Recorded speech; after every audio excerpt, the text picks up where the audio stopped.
టాలీవుడ్ సినీ talkies. ఈ రోజు filmy updates ఏంటో ఇప్పుడు చూద్దాం. జనతా గ్యారేజ్ వంటి బ్లాక్ బస్టర్ తర్వాత జూనియర్ ఎన్టీఆర్ కొరటాల శివ కాంబినేషన్ లో రూపొందుతున్న చిత్రం దేవర. ట్రిపుల్ సినిమాతో ప్రపంచవ్యాప్తంగా గుర్తింపు తెచ్చుకున్న ఎన్టీఆర్ దేవరతో తన ఇమేజ్ ని మరింత పెంచుకోవాలనుకుంటున్నాడు. సెప్టెంబర్ 27న విడుదల కానున్న ఈ సినిమాపై భారీ అంచనాలున్నాయి. ఇప్పుడు ఆ అంచనాలను రెట్టింపు చేసేలా ఈ సినిమాకి సంబంధించి ఓ ఆసక్తికరమైన న్యూస్ వినిపిస్తుంది. అదేమిటంటే ఇందులో సొరచేపతో ఎన్టీఆర్ తలపడే సన్నివేశం ఉందట.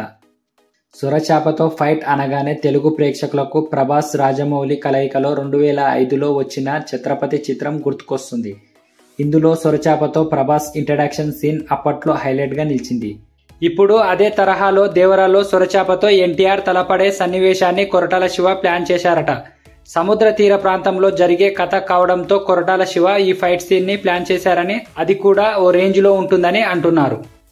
తాజాగా దీనికి సంబంధించిన కొన్ని సెట్ ఫోటోలు లీక్ అయి ఇప్పటికే సోషల్ మీడియాలో హల్చల్ చేస్తున్నాయి. దీంతో సొరచేపతో ఎన్టీఆర్ ఫైట్ ఎలా ఉంటుందోనని అభిమానులు ఎంతో ఎగ్జైట్ అవుతున్నారు. 2005తో పోలిస్తే ఇప్పుడున్న టెక్నాలజీ పరంగా, గ్రాఫిక్స్ పరంగా తెలుగు పరిశ్రమ ఎంతో అభివృద్ధి చెందింది. ఇప్పుడున్న టెక్నాలజీతో సొరచేప ఫైట్ సీన్ని సరిగ్గా తెరకెక్కిస్తే వెండితెర మీద అదిరిపోతుందనడంలో సందేహం లేదు.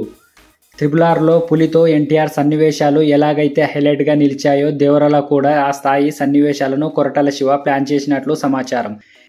ఇక ఎన్టీఆర్ సరసన బాలీవుడ్ భామ జాన్వీ కపూర్ హీరోయిన్గా నటిస్తుంది. Bollywood star actor Saif Ali Khan villain పాత్రలో కనిపించనున్నాడు. ఇవి ఇవాల్టి ఫిల్మీ అప్డేట్స్. మరిన్ని అప్డేట్స్ తో మళ్ళీ కలుసుకుందాం.